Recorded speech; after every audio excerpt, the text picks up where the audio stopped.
Nesse vídeo, iremos aprofundar nossos conhecimentos da chamada a funções com retorno, mas sem parâmetro.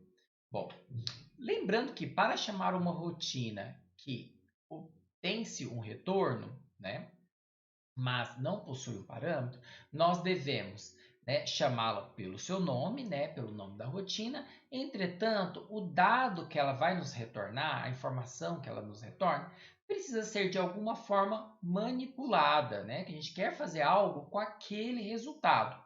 Nós podemos atribuir a uma variável e então usar essa variável em outras instruções, ou então usar este resultado na expressão, em alguma expressão que vai ser realizada, construída ali com aquele resultado.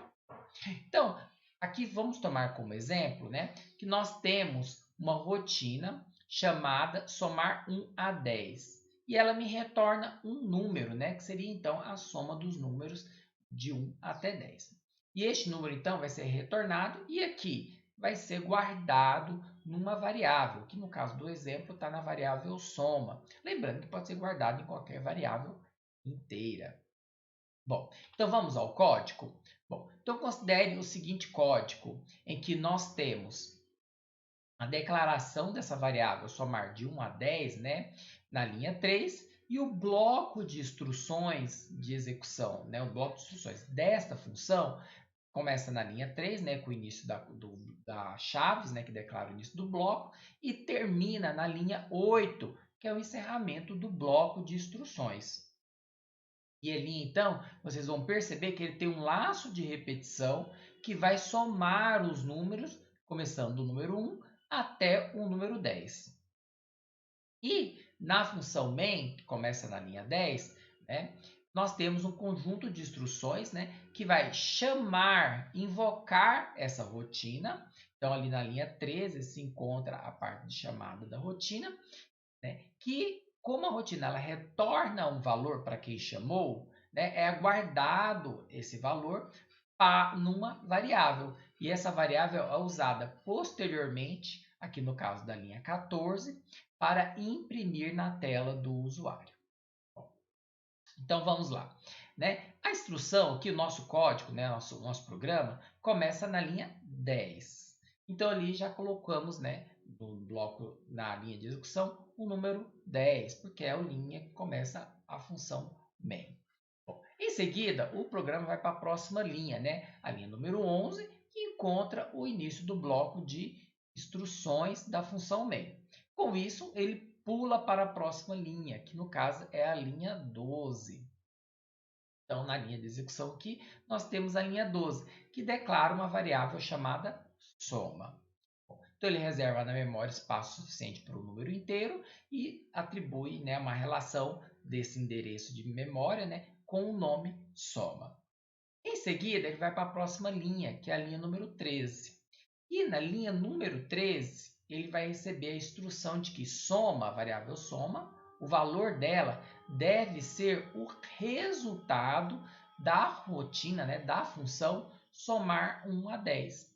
Então, neste momento, o computador vai guardar a linha 13, né, e vai desviar o fluxo de execução para uma outra linha, que é a linha que começa a instrução, a função, né, somar 1 a 10.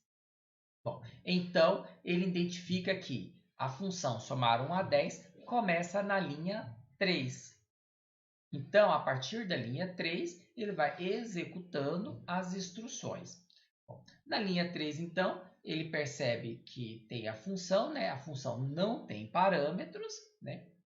E passa para a próxima linha, que no caso aqui é a linha número 4.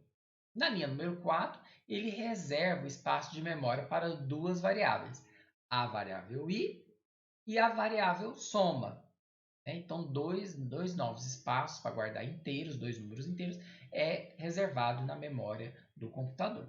Mas observe, essa variável soma aqui é diferente da variável soma que tem na função main. Embora elas possuam o mesmo nome, elas foram declaradas em blocos de instruções diferentes. Logo, elas são diferentes, tá?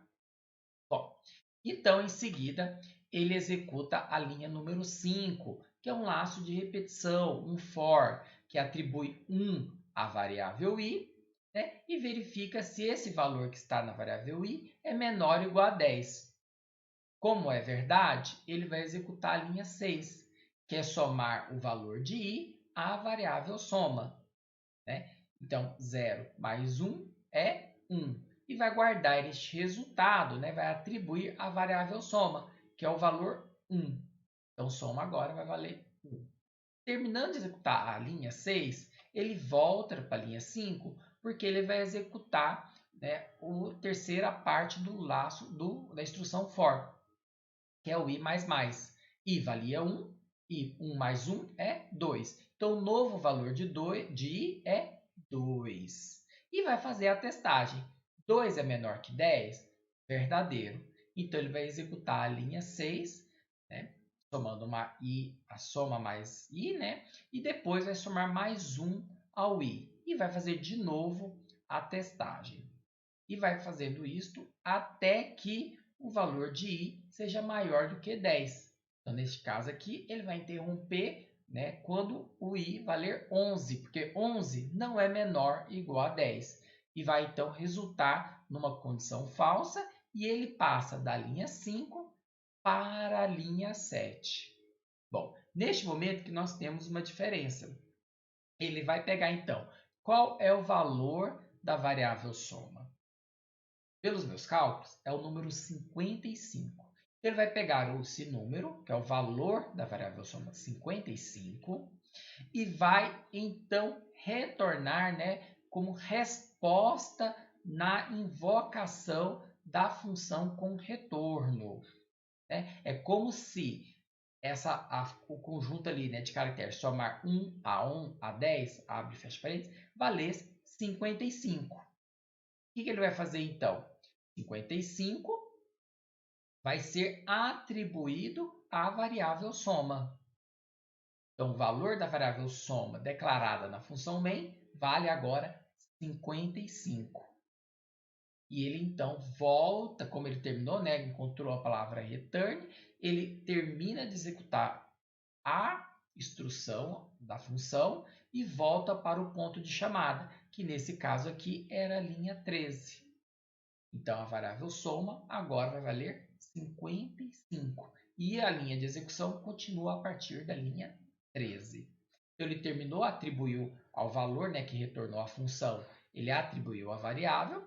Então, 55, né, e vai imprimir. Então, vai passar para a próxima linha, a linha 14, que imprime na tela do usuário o valor dessa variável soma. Então, vai imprimir na tela do usuário 55. Depois, ele vai pular a linha 15, que é uma linha em branco, e vai para a linha 16. Neste caso aqui, eu usei um return 0. Então, significa que ele vai encerrar essa função. No caso, é a função main. Então, quando tem-se um return na função main, significa, então, que o programa vai ser encerrado.